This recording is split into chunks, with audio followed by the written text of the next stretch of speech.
를 장가 보내고 딸까지 시집을 보내고 나니 집으로 돌아오는 길이 한결 가벼웠습니다. 문을 열고 들어서니 적막한 거실이 눈에 들어왔습니다. 예전 같았으면 아이들이 분주하게 뛰어다니거나 저녁 식사 준비로 분주한 소리가 들렸을 텐데 이젠 조용했습니다. 하지만 이 조용함이 마냥 쓸쓸하게 느껴지는 것은 아니었습니다. 오히려 마음 한편이 후련하면서도 뿌듯했습니다. 드디어 모든 부모의 숙제라 할 수 있는 일을 해냈다는 안도감이 들었죠. 이제야 비로소 저만의 시간이 시작된다는 생각에 가슴이 설렜습니다. 사실 지난 세월 동안 저를 위한 삶은 거의 없었습니다. 결혼을 하고 아이를 낳고 남편을 뒷바라지하며 시댁의 대소사를 챙기다 보니 어느새 제 머리에는 희끗희끗한 흰머리가 자리 잡고 있었죠. 아침마다 쑤시지 않는 곳이 없을 정도로 몸도 예전 같지 않았습니다. 피곤하다는 말이 입버릇처럼 나올 만큼 온몸이 고단했습니다. 젊었을 때는 그나마 예쁘다는 말을 종종 듣곤 했지만 정신없이 바쁘게 살다 보니 언제부터인가 거울을 제대로 들여다볼 시간조차 없었습니다. 그저 하루하루를 버텨내는 것이 일상이었고 그러는 사이 세월은 제 얼굴 위에 깊은 흔적을 남겨놓았습니다. 그러던 중 딸이 시집을 가면서 뜻밖의 말을 건넸습니다. 오히려 제 손에 돈을 쥐어주며 신혼여행 가 있는 동안 피부시술을 받으라고 한 것이었습니다. 엄마 나이에 요즘 다들 얼굴 리프팅을 한다며 젊었을 때 예뻤던 엄마니까 더 신경 써야 한다고 했죠. 심지어 병원까지 직접 알아봐 주면서 꼭 그곳에 가라고 신신당부했습니다. 순간 거울을 다시 한번 들여다보았죠. 저도 모르는 새 깊어진 주름, 탄력을 잃어가는 피부, 그리고 생기 없이 지쳐 보이는 눈가가 낯설게 느껴졌습니다. 언제 이렇게 변한 걸까요? 하지만 그럴 만도 했습니다. 아이들 키우랴, 남편 뒷바라지 하랴, 시댁 행사 챙기랴. 제 얼굴에 신경 쓸 겨를이 어디 있었겠습니까? 그동안 저는 온전히 가족을 위해 살았고 정작 저 자신은 뒷전이었습니다. 그래서 이번만큼은 딸의 말을 따르기로 했죠. 오랜만에 저를 위한 시간을 가져보자고 결심했습니다. 그렇게 딸이 추천한 병원에 가서 얼굴을 팽팽하게 당겼습니다. 시술 후 거울을 보니 마치 예전의 저를 다시 만난 것 같았죠. 물론 젊은 시절 그대로 돌아갈 순 없겠지만 그래도 거울 속에서 저를 바라보는 얼굴이 한결 생기 있어 보였습니다. 마치 세월에 지친 제 자신에게 작은 선물을 주는 듯한 기분이 들었죠. 그래, 이제부턴 나를 위해 살아야지. 그렇게 다짐하며 집으로 돌아왔는데 참 인생이란 쉬운 일이 아닌 것 같습니다. 얼굴은 팽팽하게 만들어 놓았는데 제 속은 부글부글 끓어오를 일이 벌어지고 말았거든요. 평온하게 흘러갈 줄 알았던 제 삶에 또다시 태풍이 몰아치기 시작했습니다. 그리고 그 태풍의 원인은 다름 아닌 제 남편이었습니다. 역시 남의 편은 영원히 남의 편인가 봅니다. 딸이 신혼여행을 다녀온 뒤 집에 들렀을 때 제 얼굴을 보자마자 환하게 웃으며 장난스럽게 말했습니다. 어머, 미정씨, 친구 아니야? 엄마가 아니라 친구 보는 줄 알았네. 딸의 너스레 사위까지 맞장구 치며 웃었고 저도 덩달아 기분이 좋아졌습니다. 오랜만에 사위와 딸과 함께 도란도란 이야기를 나누며 즐거운 시간을 보냈죠. 딸은 신혼여행에서 있었던 재미난 일들을 얘기했고 사위는 그런 딸을 흐뭇하게 바라보며 말을 보탰습니다. 그런 모습을 보니 괜스레 뿌듯하면서도 행복했습니다. 그래, 이렇게만 살면 얼마나 좋을까. 그 순간만큼은 모든 걱정을 내려놓고 정말 평온한 기분이었습니다. 하지만 이 행복이 오래가지 않을 거라는 걸 저는 알지 못했습니다. 다음 날 집안에서 이상한 소리가 들려왔습니다. 쓱싹 쓱싹. 방에서 뭔가를 정리하는 소리가 들리길래 무슨 일인가 싶어 가보니 남편이 딸의 방을 치우고 있었습니다. 커튼을 걷어 올리고 옷장을 열어 정리하며 분주하게 움직이고 있었죠. 아니, 당신 지금 뭐 하는 거야? 어? 딸도 나갔잖아.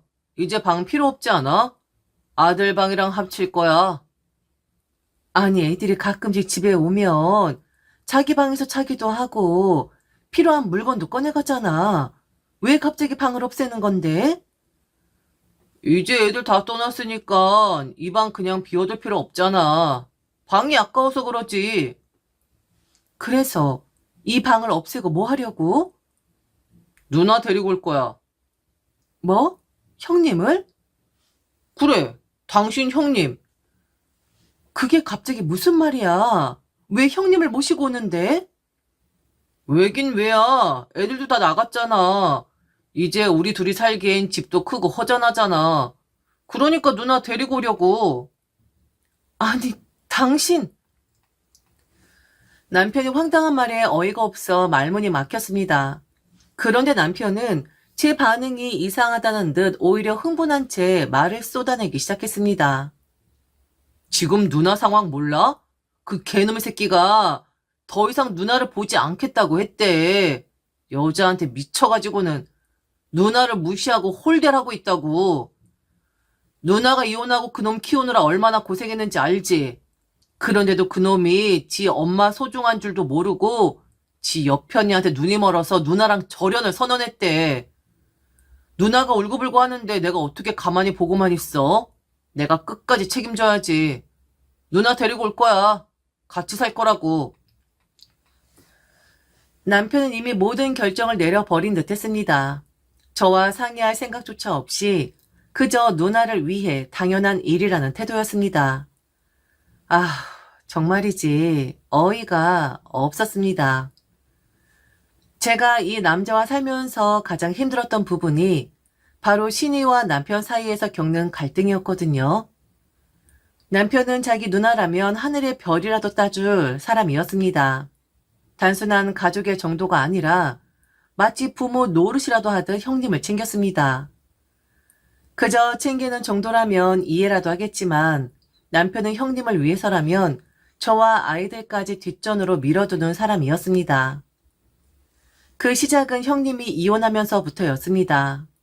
그전까지도 남편은 형님을 잘 챙긴다고 생각했지만 이혼한 이후에는 거의 둘째 아내처럼 떠받들었습니다. 형님이 남편과 이혼하고 형님 아들을 혼자 키우기 시작하면서 남편은 완전히 형님의 든든한 버팀목이 되겠다고 결심한 듯 했습니다. 처음엔 형님이 많이 힘들어하니까 저도 이해하려고 노력했습니다. 형님이 갑자기 한부모 가정이 되고 경제적으로도 어려움을 겪으니 도와줄 수는 있다고 생각했으니까요. 하지만 그 도움이 어디까지 이어질 줄은 몰랐습니다. 처음엔 경제적인 지원이었습니다. 남편은 형님이 힘들어 보이면 바로 돈을 보내주었고 형님이 부탁하지 않아도 생활비를 챙겨주었습니다. 저는 남편에게 몇 번이나 얘기했죠. 당신, 우리가 형님을 도와줄 순 있지만 이건 아니지 않아? 우리도 애 키우고 살아야 하는데 이러다 당신 월급 다 형님한테 가는 거 아니야? 누난 힘든 사람이야. 내가 좀 더 노력하면 돼. 나는 지금 두 집 살림하는 거나 다름없다고. 그 정도까지는 애써 이해하려고 했습니다. 그런데 문제는 돈뿐만이 아니었습니다. 신우이가 아들을 키우면서 우리 아이와 형님 아들의 생일이 같다는 이유로 매년 우리 집에서는 형님 아들의 생일을 더 챙겼습니다. 처음엔 그냥 같이 축하해주는 정도였는데 어느 순간부터 남편은 형님 아들의 생일을 더 챙기기 시작했습니다. 우리 조카가 아빠 없이 자라잖아. 그러니까 우리가 신경 써야 해. 그렇게 말하며 형님 아들에게 더 좋은 선물을 사주고 생일 때마다 우리 아이보다 더 큰 케이크를 준비했습니다. 결국 저는 남편과 여러 번 싸웠죠. 아니, 당신 도대체 왜 그래? 왜 내 아들 생일인데 형님 아들 생일을 더 챙겨야 하냐고. 우리 아들은 엄마 아빠가 다 있잖아. 하지만 조카는 없잖아. 우리는 가정이 온전하지만 누나는 혼자서 애를 키운다고. 그러니까 더 신경 써야 해. 그럼 형님 보고 애 아빠한테 신경 쓰라고 해. 왜 우리가 챙겨야 하는데? 당신은 가족이 뭔지도 몰라? 누난 나한테 부모나 다름없어. 당신이 이해 좀 하면 안 돼? 그렇게 매년 생일이 다가오면 저는 기분이 나빴고 남편과 언성을 높이며 다투었습니다. 하지만 결국 남편은 자기 뜻을 굽히지 않았고 저는 포기해버렸습니다. 싸워봐야 소용이 없다는 걸 알았거든요. 형님이 갑자기 집에 찾아와 돈을 빌려가거나 자기 집을 저의 대신 청소해달라고 하면 남편은 한치의 망설임도 없이 도와주었습니다. 남편이 하는 말은 늘 똑같았죠. 누난 우리 가족이야. 가족끼리는 서로 돕는 거잖아. 그렇게 몇 년이 흐르면서 저는 두 손 두 발 다 들고 포기해버렸습니다. 이제 더 이상 남편을 설득하는 것 자체가 의미가 없다는 걸 깨달았거든요. 싸워도 남편은 변하지 않았고 저는 점점 지쳐갔죠.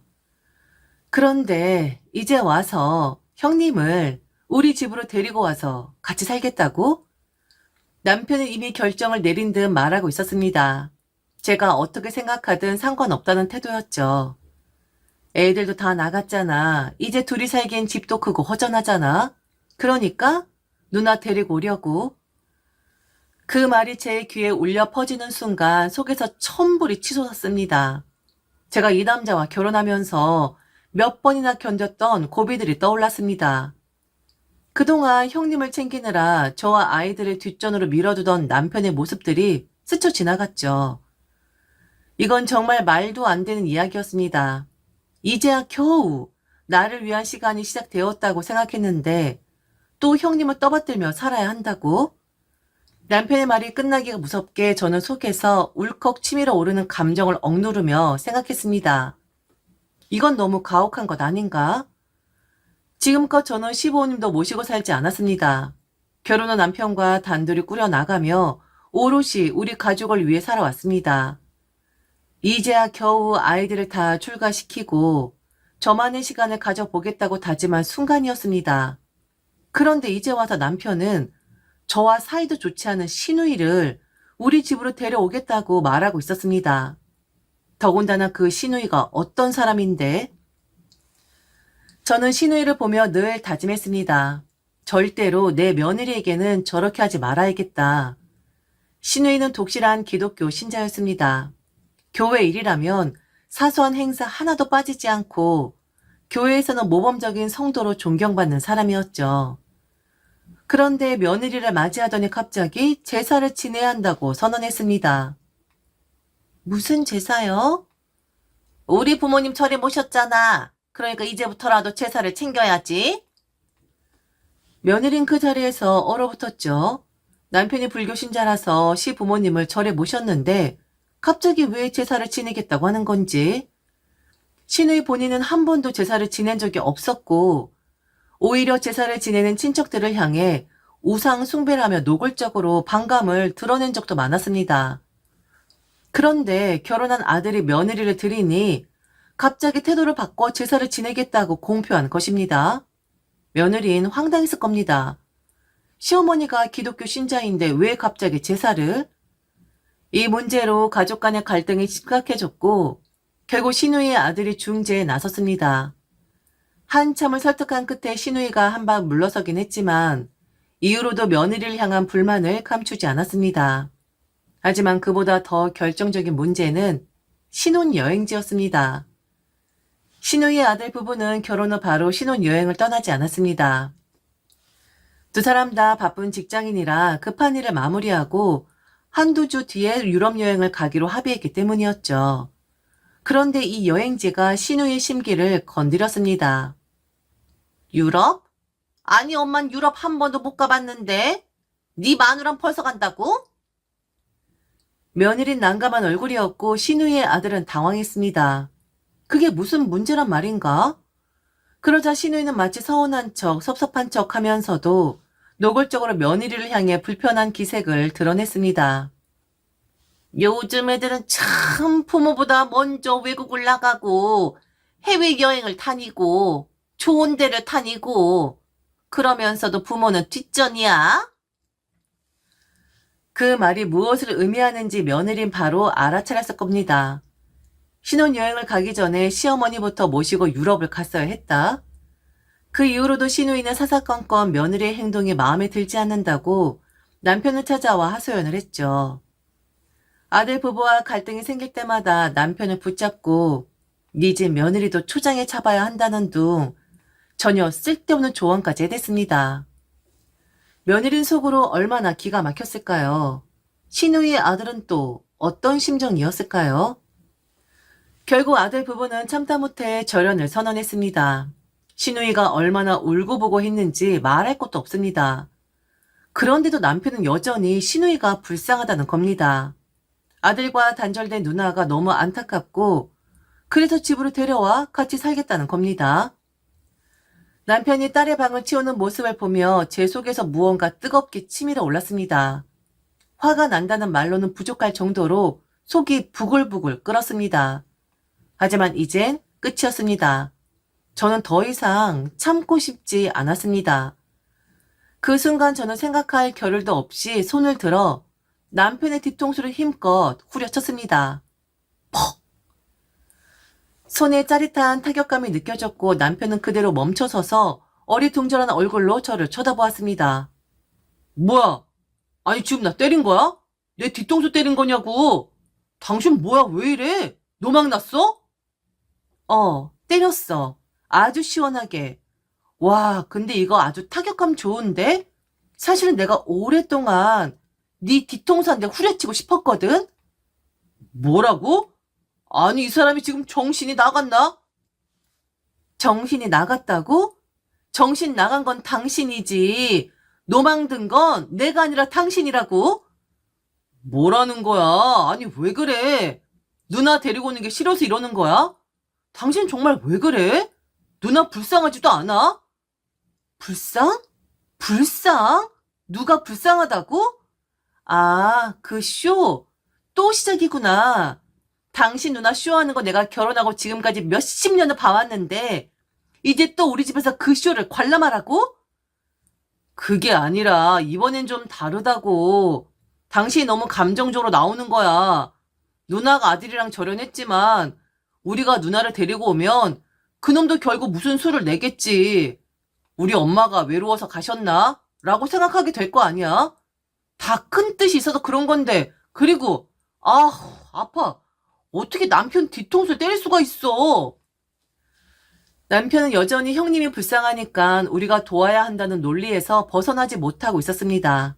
저는 정말이지 말문이 막혔습니다. 쇼 같은 소리 하고 있네. 내가 너랑 살면서 네 누나 쇼하는 것만 보고 살았는데 또다시 그 쇼를 우리 집에서 보라고? 여보. 몰라. 나도 이제 이판사판이야. 애들 다 내보냈으니 이제 내 인생 좀 살려고 했더니 뭐? 누나? 시누이? 시누이를 모시자고? 너 정말 뭐니? 너 평생 이렇게 남의 편 할 거야? 형님은 절연 당할 만해. 그런 시어머니를 어느 며느리가 좋다고 하겠어? 형님이 고쳐지지 않는 이상 애들이랑 절대로 화해할 수 없는 거라고. 근데 넌 그냥 지 누나 말만 듣고 며느리 입장은 생각도 안 하고 형님 잘못은 보지도 않고. 좀 정상적인 사고를 할 수 없어? 남편은 여전히 말을 잇지 못했습니다. 저는 그의 눈을 똑바로 바라보며 마지막 말을 던졌습니다. 이번 참에 뭐? 나도 출가해? 그래. 그렇게 하면 되겠다. 뭐라고? 그래. 네 누나랑 안방에서 살아. 내가 안방 비워줄 테니까 내가 나갈 테니까 네 누나랑 쎄쎄쎄 하면서 쇼하면서 잘 살아보라고? 여보, 잠깐만. 저는 더 이상 듣고 있을 필요도 없었습니다. 짐을 싸서 그대로 집을 나섰죠. 제가 향한 곳은 호텔이었습니다. 아이들에게 전화가 오기 시작한 건 호텔에 도착한 지 얼마 지나지 않아서였습니다. 엄마, 어디야? 괜찮아? 딸의 다급한 목소리가 들려왔고 곧이어 아들에게서도 전화가 왔습니다. 저는 이미 호텔 비용을 지불했으니 하루는 여기서 지낼 거라고 안심시키며 덤덤하게 말했습니다. 걱정하지 마라. 엄마 괜찮아. 오늘 하루만 여기서 쉬고 내일 들어갈 거야. 아무리 화가 났다고 해도 아이들에게 걱정을 끼치고 싶진 않았습니다. 하지만 그럼에도 불구하고 아이들은 밤새도록 저를 걱정했을 겁니다. 그렇게 호텔에서 하룻밤을 보낸 뒤 다음날 아침 저는 집으로 돌아갔습니다. 현관문을 열고 들어서자 거실에 아들과 딸이 나란히 앉아 있었습니다. 얼굴에는 걱정과 분노가 뒤섞여 있었고 분위기는 냉랭했습니다. 저는 순간 멈칫했습니다. 사위와 며느리가 함께 있지 않은 게 오히려 다행이라는 생각이 들 정도였습니다. 내가 이렇게까지 남편과 싸우고 집을 나간 걸 아이들이 알게 되다니. 아이들을 보자니 왠지 모르게 창피한 기분도 들었습니다. 하지만 그것보다 더 강한 감정은 분노와 서운함이었습니다. 남편이 도대체 무슨 생각으로 신우이를 우리 집에 들이겠다고 했는지 이제는 아이들 앞에서라도 그 이야기를 정리해야 했습니다. 제가 자리에 앉자 남편은 기다렸다는 듯이 한숨을 쉬며 말을 꺼냈습니다. 지금 고모가 얼마나 안 됐는지 아냐? 얼마나 불쌍한 줄 알아? 가족이 이렇게 어려울 때는 좀 도와줘야 하는 거 아니냐? 그런데 네 엄마는 아빠 뒤통수나 내려치고. 저는 지친 표정으로 남편을 바라보았습니다. 어제 그렇게까지 소리를 지르고 집을 나가 버렸는데도 여전히 본질을 이해하지 못한 채 같은 소리를 하고 있는 남편이 한심했습니다. 그때 갑자기 아들이 딸을 향해 묻더군요. 가지고 왔어? 뽑아온 거야? 꺼낼까? 꺼내 보여드려. 딸이 가방에서 조용히 꺼낸 건 다름 아닌 이혼 서류였습니다. 저는 순간 얼어붙었고 남편도 깜짝 놀란 얼굴로 서류를 바라보았습니다. 그러자 아들은 차분한 목소리로 말했습니다. 아버지, 고모 모시고 오고 싶으시면 여기에 도장 찍으세요. 뭐? 이놈아, 지금 부모한테 이혼하라는 거냐? 하지만 아들은 눈 하나 깜짝하지 않고 덤덤하게 말을 이어갔습니다. 제가 결혼해 보니까 알겠더라고요. 남편은 무조건 아내 편을 들어야 하는 것 같아요. 그런데 우리 엄마는 그런 남편을 못 얻은 것 같네요. 순간 거실에 무거운 침묵이 흘렀습니다. 남편은 여전히 황당하다는 얼굴이었고 딸도 말없이 서류를 들고 있었습니다. 아들은 여유롭게 팔짱을 끼고 남편을 바라보며 말을 이었습니다. 두 분이서 오래 사셨고 이제는 서로 살고 싶은 대로 살고 싶잖아요. 그러니까 이혼하시고 아버지는 고모랑 사세요. 엄만 뭐 저랑 살든지 동생이랑 살든지 아니면 혼자 살든지 다 엄마가 선택하시면 되죠. 야 이놈아, 너 지금 네 아버지를 뭘로 보고? 아버지가 동생 노릇하고 싶으시면 이혼 도장 찍고 남편 노릇 내려놓으세요. 그리고 오롯이 동생 노릇만 하시면 됩니다. 아니면 도장 못 찍겠으면 이제라도 엄마 편 좀 들며 사세요. 아버지, 지금 엄마한테 버림받으면 정말 못 볼 걸 보면서 살게 되실 거예요. 남편은 아무 말도 하지 못한 채 자리에서 벌떡 일어나더니 그대로 밖으로 나가버렸습니다. 아이들도 저도 남편이 다시 들어올 때까지 아무 말도 하지 않았습니다. 그가 무슨 생각을 하고 있을지, 어떤 결정을 내릴지 굳이 더 얘기하지 않아도 모두가 알고 있었기 때문이었죠. 한참 동안 남편은 돌아오지 않았고 저는 그냥 멍하니 앉아 있었습니다. 그리고 시간이 한참 흐른 뒤 남편이 조용히 현관문을 열고 집으로 들어왔습니다. 저는 남편이 다시 무슨 소리를 할지 긴장하며 그를 바라보았죠. 그런데 남편은 예상과는 달리 아무 말도 하지 않고 부엌으로 향하더니 조용히 밥상을 차리기 시작했습니다. 그리고 마치 아무 일도 없었다는 듯 말했습니다. 밥 먹자. 그날 남편은 무언가를 깨달았을 겁니다. 이젠 내가 원하는 대로 모든 것이 흘러가지 않는구나. 주도권이 이제는 아들과 딸에게 넘어갔구나. 이젠 더 이상 독불 장군처럼 행동할 수 없겠구나. 그동안 남편은 늘 자기 방식대로, 자기 생각대로 모든 것을 결정하며 살아왔습니다. 신우이를 지나치게 챙기는 것도, 제 의견을 무시하는 것도, 본인은 당연하다고 생각하며 해왔던 행동들이었습니다. 하지만 이번만큼은 달랐죠. 이제껏 남편이 생각하는 가족이라는 틀 안에서 저는 늘 부차적인 존재였습니다. 남편에게 가족이란 자기 누나와 부모, 그리고 자신의 피부치들이었었지, 저라는 존재는 그저 가족을 위해 헌신해야 하는 아내일 뿐이었습니다. 하지만 아이들이 자라고 결혼하면서 남편은 처음으로 자기 생각이 틀렸다는 걸 깨닫게 된 것이겠죠. 그날 저녁 남편은 저녁을 먹고 한참 동안 아무 말이 없었습니다. 식탁에 앉아 수저를 내려놓고도 한숨만 쉬었고 뭔가를 곱씹는 듯한 표정을 짓고 있었죠. 그러더니 결국 남편은 체하고 말았습니다. 처음엔 가슴을 부여잡고 소화제를 찾더니 점점 얼굴이 창백해지며 땀을 뻘뻘 흘렸습니다. 당신 괜찮아? 제가 걱정스럽게 묻자 남편은 어색한 웃음을 지으며 괜찮다고 했지만 결국 저녁 늦게 응급실에 가야만 했습니다. 의사는 위장에 무리가 갔다며 링거를 맞고 안정을 취하라고 했습니다. 병실 침대에 누운 남편은 한참 동안 천장을 바라보며 아무 말 없이 링거를 맞고 있었죠. 그러다 갑자기 머리에 손을 얹더니 잠시 뜸을 들이고는 그 손을 내리더니 조용히 제 손을 잡았습니다. 버리지 마라. 이제 네 편 들게. 그 순간 저는 웃음이 터질 뻔했습니다. 아니, 터졌습니다. 여태껏 독불 장군처럼 굴던 사람이, 자기 가족을 위해서라면 뭐든지 할 것 같던 사람이 이제 와서 제 손을 붙잡고 애원하듯 이런 말을 하고 있었습니다. 저는 피식 웃으며 남편을 바라보았죠. 어머, 우리 남편이 이제야 철이 드셨나 봐? 남편은 쑥스러운 듯 눈을 피하며 제 손을 놓지도 못하고 꼭 쥐고만 있었습니다. 그렇게 해서 일단락되긴 했습니다. 물론 남편이 하루아침에 완전히 변한 건 아닙니다. 하지만 확실히 전과는 달랐습니다. 이후로는 시누이 이야기를 꺼낼 때도 제 눈치를 보며 조심스러워졌고 무조건 시누이 편을 드는 대신 제 이야기를 먼저 들어보려고 노력하는 모습도 보였습니다. 그리고 저는 시누이를 완전히 내치는 대신 가끔씩 연락을 하며 조언 아닌 조언을 하기도 했습니다. 형님, 그래도 참아야 하지 않겠어요? 남편이 그토록 아끼는 누나였고 제 아이들의 고모이기도 했기에 무조건 적대적으로 나가고 싶진 않았습니다. 시누이가 변할지 모르겠지만 그래도 이제 저는 시누이 문제로 마음을 다치는 일이 없습니다. 왜냐하면 가장 확실한 변화는 남편이 변했다는 것이었기 때문이죠.